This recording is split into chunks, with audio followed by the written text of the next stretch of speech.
दोस्तों, मित्रों, साथियों, आज हम बात करेंगे हिंदी साहित्य के महत्वपूर्ण रचनाकार जयशंकर प्रसाद की रचनात्मकता के बारे में। काशी का नाम तो सुना ही होगा आपने।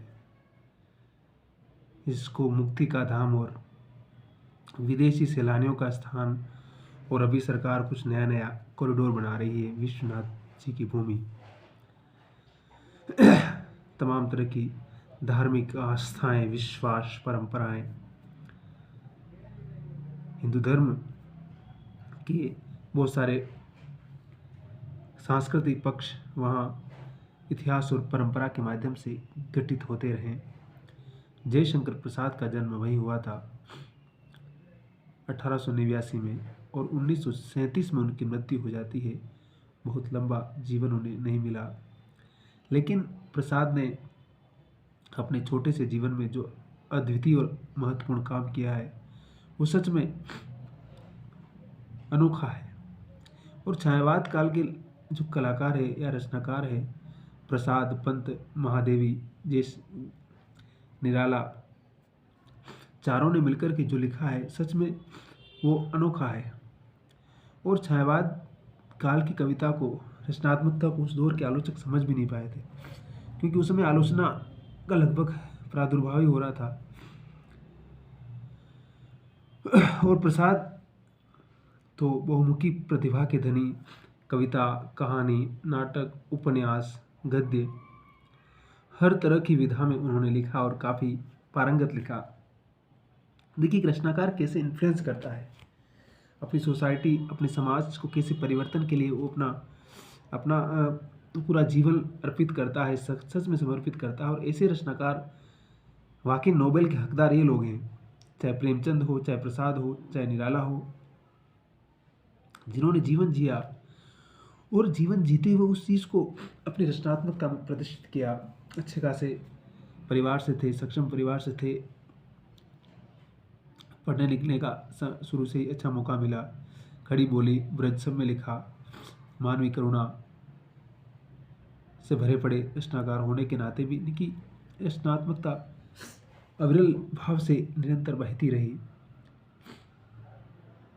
प्रगतिशील मूल्यों को अंगीकार किया और ब्रज भाषा की जड़ता को खारिज करते हुए वो किस प्रकार से आधुनिक चेतना से संपर्क होकर के जिस तरह के नाटक लिखे प्रसाद ने, वो अद्भुत है। उनकी कहानी, उनके उपन्यास, उनकी कविताएं, अनोखी रचनात्मकता उनके पास है। कि पिता बाबू खुद बड़े छोटे रचनाकार भी थे और कलाकारों की बड़ी इज्जत, बड़ा सम्मान करते थे। मैंने पहले ही कहा है कि परिवेश का किसी भी इंसान के व्यक्तित्व पर बहुत ज़्यादा फर्क पड़ता है।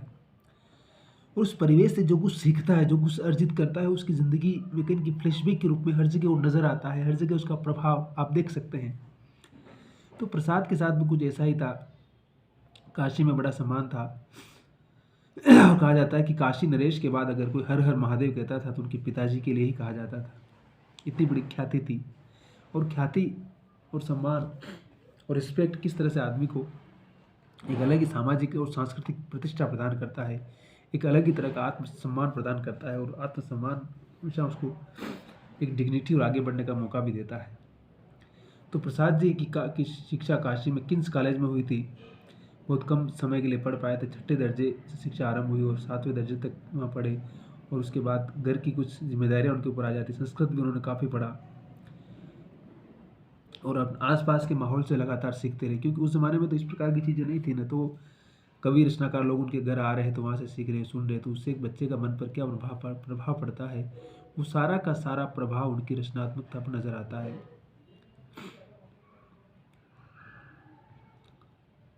और प्रसाद जी ने बनारस हिंदू विश्वविद्यालय के संस्कृत अध्यापक महामहोपाध्याय देवी प्रसाद शुक्ल को अपना गुरु माना, और कई लोगों से सीखते हुए वो इस लेखन की दुनिया में प्रवेश करते हैं।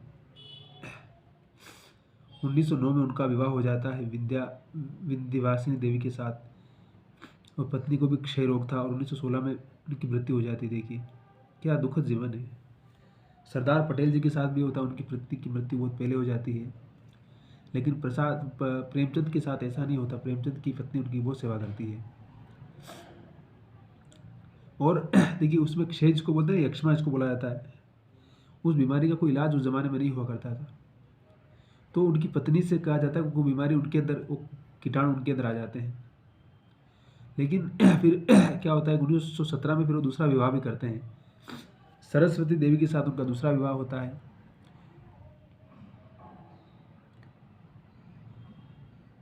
पहली पत्नी की साड़ियाँ आदि को उनकी दूसरी पत्नी ने पहना और कुछ समय बाद उन्हें भी क्षय रोग हो गया और 2 वर्ष के बाद 1919 में उनका भी देहांत हो गया। देखिए मतलब क्षय रोग स्पर्श होने से बीमारी होती थी। तो वो किस प्रकार से कहा, कहते हैं कि उनकी पत्नी की साड़ियाँ मात्र पहनने से उनकी दूसरी पत्नी को भी वो बीमारी हो जाती है और 2 साल के बाद उसकी भी मृत्यु हो जाती है। अब फिर से शादी करना था, फिर से परिवार बसाना था। 1919 में फिर से उन्होंने तीसरा विवाह किया कमला देवी के साथ और उससे उनका एक पुत्र हुआ था, जय रत्न शंकर प्रसाद हुआ था।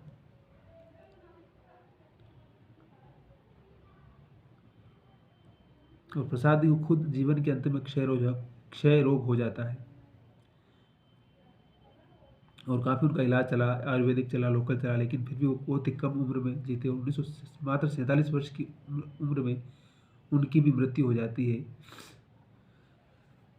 तो कहा जाता है कि रैदास की कठौती और कबीर के करघे के बीच तुलसी का दुख के सेतु की तरह जिस पर से गुजरने पर हमें प्रसाद, हिम, प्रेमचंद, धूमिल आदि के दर्शन होते हैं, ये काशी, बेगमपुरा, अमर देवस्वा और राम राज्य की नाभि है।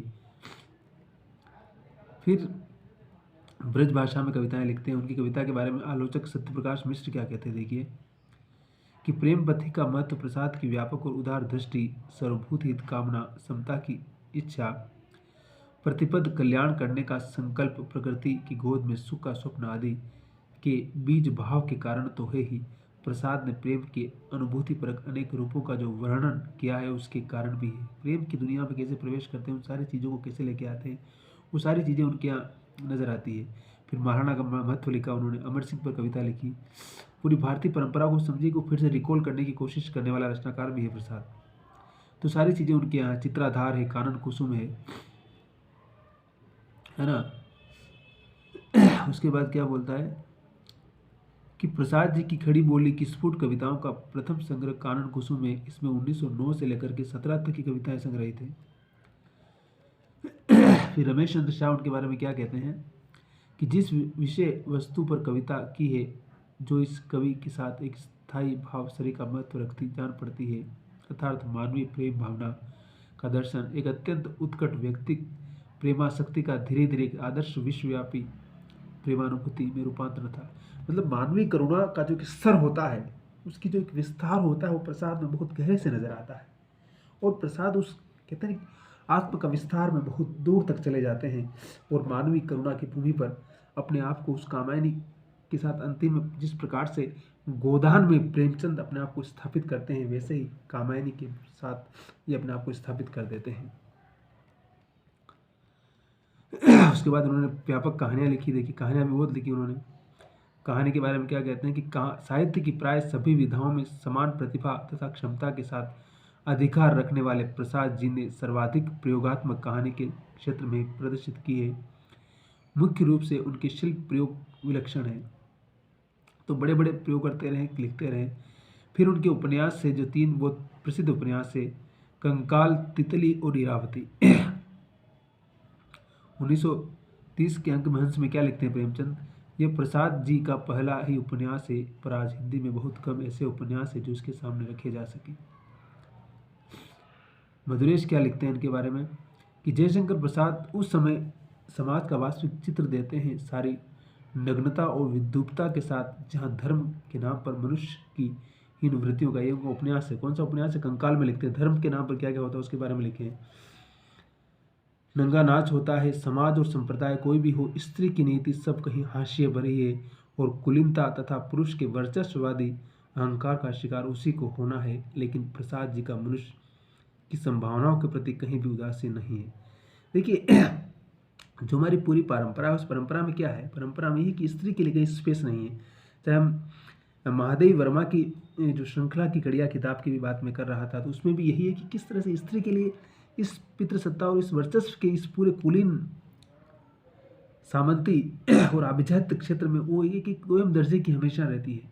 तो उन सारी चीज़ों को प्रसाद अभिव्यक्त करते हैं। और तितली में क्या है, देखिए तितली में यद्यपि इसमें कंकाल की साहित्यिक छटा नहीं है, पर दृष्टिकोण की स्पष्टता और विचारों की पूर्णता उसमें बहुत बड़ा हुआ है। हम चरित्रों की झलक भी देखते हैं, उसका संपूर्ण रूप हमारे सामने नहीं आता, मगर शायद ये उनका खुलापन ही है जो उन्हें मनुष्य हृदय के समीप पहुंचा देता है। कला जितनी छिपाव है में उतनी दिखाव में नहीं है। फिर नाटक के बारे में तो क्या कहना, नाटककार तो है ये प्रसाद, उनका कोई क्षेत्र ही नहीं नाटक में, तो कि अपने समय को परिभाषित करने के क्रम में अपने अतीत के प्राण तत्व को आत्मसात करते चलना उनका स्वभाव था। विचार, भाषा, शिल्प, यथार्थ बोध, सभ्यता, समीक्षा, राष्ट्रीय और मानवीय चेतना, दार्शनिकता, रंगमंचिता आदि की दृष्टि से वे सतत जागरूक रचनाकार है। उर्वशी चंपू से लेकर ध्रुव स्वामिनी तक की यात्रा नाटक की दृष्टि से अनवरत विकास और सतत जागरूकता की यात्रा है। क्या कहते हैं अपनी कविता में कि देश की दूरदशा निहारोगे, डूबते को कभी उबारोगे, हारते ही रहे न कुछ, अब दांव पर आपको न हारोगे, कुछ करोगे कि बस सदा रोक कर दिन हो देव को पुकारोगे, सो रहे तुम न भाग्य सोता है, आप बिगड़ी तुम ही संवारोगे, दिन जीवन बिता रहे अब तक क्या हुए जा रहे, विचारोगे। वो कह रहा है कि कब तक तुम उस ईश्वर पर भरोसे बैठे रहोगे, तुम्हें खुद भी तो कुछ करना होगा ना, और वो तुम्हारी कितनी और क्यों मदद करेगा बार बार।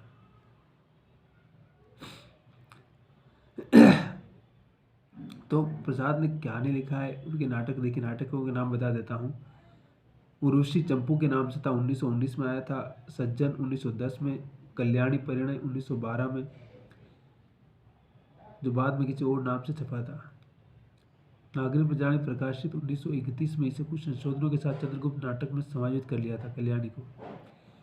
प्रायश्चित 1914, राज्यश्री 1915, विशाख 1921, अजातशत्रु 1922, जन्मेजय का नाग यज्ञ 1926, कामना 27, स्कंदगुप्त विक्रमादेश 1928, एक घूंट 1930, चंद्रगुप्त 1931 और 1933 में आता है ध्रुव स्वामिनी।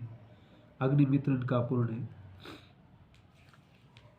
फिर इनकी जयशंकर प्रसाद की जो रचनावली, उनका संपादन 4 खंडों में किया है, सत्यप्रकाश मिश्रा ने किया है और लोक भारती प्रकाशन से उसको छापा गया है। उसके बाद मोटा मोटी उन्होंने बहुत कुछ लिखा है, इनके बारे में तमाम आलोचकों ने लिखा है। विजय बहादुर सिंह ने लिखा है, शिव प्रकाश मिश्रा ने लिखा है, नामवर जी ने काफ़ी कुछ लिखा है, इलाहाबाद किताबें लिखी है, आपको पता ही है। और आचार्य शुक्ल ने अपने इतिहास में काफ़ी पेज खर्च किए हैं। तो प्रसाद को हम बगैर पढ़े, बगैर जाने हिंदी साहित्य की दुनिया, कविता की दुनिया को नहीं समझ सकते। आधुनिक समाज को, आधुनिक ज़माने को समझना है तो प्रसाद को समझना बहुत ज़रूरी है।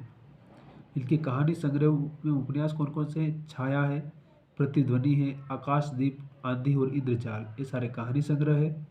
और कंकाल, तितली और इरावती, मैंने कहा ना, तीनों ही इनके उपन्यास है। उपन्यास छाया इनका कहानी संग्रह 1912 में आया था, प्रतिध्वनि 1926 में, आकाशदीप 19 में, आंधी 31 में और इंद्रजाल 26 में, ये 36 में आया था। इंद्रजाल कहानी संग्रह 1936 में आया था। कंकाल 1929 में, तितली 1934 और इरावती 1938 में, ये उनके उपन्यास है। तो ऐसे भी याद कर सकते हैं। फिर उनकी कृतियाँ और कौन कौन सी है? प्रेम पथिक 1914 में, झरना 27 में, करुणा ने 28 में, महाराणा का महत्व 28, चित्राधार 28, कानन कुसुम 29, आंसू 33, लहर 35 और अंतिम में उनकी कामायनी आती है 36 में। याद रखिएगा हमेशा, कामायनी सबसे उनका महत्वपूर्ण ग्रंथ है, जो सबसे अंतिम में आता है और बड़ा ही प्रभावशाली ग्रंथ है। इसको जरूर पढ़ा जाना चाहिए पाठकों को। और कामायनी पर भी मैंने छोटे छोटे 2 वीडियो बनाए हैं, अगर आप चाहें तो मेरे नाम से सर्च करेंगे खालूलाल खुलमे के नाम से, तो आपको यूट्यूब में मिल जाएंगे। हंसते रहिए, मुस्कुराते रहिए, खुश रहिए और आबाद रहिए। और हमारे चैनल पर आइए, सुझाव दीजिए और सब्सक्राइब कीजिए और हमें अप्रिशिएट कीजिए। हम ज़रूर अच्छा लेके आएंगे कुछ न कुछ, और इस काम को निरंतर आगे बढ़ाते रहेंगे। और हम एक दिन आपको हिंदी साहित्य का मर्मज्ञ विद्वान बनाएंगे। कविता, कहानी, उपन्यास पढ़ते रहिए, अपने समय का यूटिलाइज करते रहिए और मस्त रहिए और मुस्कुराते रहिए। ज़िंदगी न मिलेगी दोबारा। अपने आप को गिव अप करने की कोई ज़रूरत नहीं है, हमेशा आगे बढ़ते रहिए। जब भी मन उदास हो, प्रकृति के पास जाइए, घूमिए, अपने लोगों से बात कीजिए और लगातार अपने आप को बिजी रखिए और खुश रहिए। यही ज़िंदगी जीने का तरीका है और तरीका ढूंढना होगा हमें सबको। हम सब के साथ ऐसा होता है कई बार। हम जब तक अपने तरीके खुद नहीं ढूंढेंगे और दूसरों के भरोसे बैठे रहेंगे, तब तक हमारे मन में निराशाएं पैदा होती रहेगी। इसलिए निराश होने का कोई कारण और कोई मतलब भी नहीं है, निराश होने की कोई ज़रूरत भी नहीं है और दूसरों पर के भरोसे रहने की कोई ज़रूरत नहीं है। अपने भरोसे रहिए, अपना काम कीजिए मन लगा करके और खुश रहिए और मस्त रहिए और दुनिया की परवाह करने की कोई ज़रूरत नहीं कभी भी। अपने काम में अपने आप को बिजी रखिए, अपने आप जीवन में रिदम पैदा होगा और अपने आप शुरुआत कीजिए, कुछ नया शुरू कीजिए। सीखना, पढ़ना, लिखना, दौड़ना, हेल्थ बनाना, जो भी कुछ करना वो ज़रूरी है। वो नेगेटिविटी को अपने आप पास ज़िंदगी में आने ही नहीं देना है। जीवन खुशी और हंसने और पॉजिटिविटी का नाम है। इसलिए be positive, be positive, be positive बने रहना बहुत ज़रूरी है, बहुत ज़रूरी है। तो बी पॉजिटिव बने रहिए और सकारात्मक सोचिए और सकारात्मक काम कीजिए और लिखते पढ़ते रहिए। और जिस हुनर को आप सीखना चाहते हैं, जानना चाहते हैं, उसके लिए हाथ आजमाइए, आज से ही शुरू कीजिए। कुछ देर नहीं होती है, हम जब जगे तभी सवेरा है। अभी से जितने में है, जो है उससे ही शुरू करना है। बस स्टार्ट कर दीजिए। किसी का वेट नहीं करना है और कल का वेट बिल्कुल नहीं करना है। यही कहूँगा, हंसिए, मुस्कुराइए और मस्त रहिए। ज़िंदगी बहुत खूबसूरत है, इसको और बहुत खूबसूरत, बहुत हसीन बनाने की ज़रूरत है और आगे बढ़ते रहने की ज़रूरत है। और हर पल हमारा है, हर क्षण की कीमत है।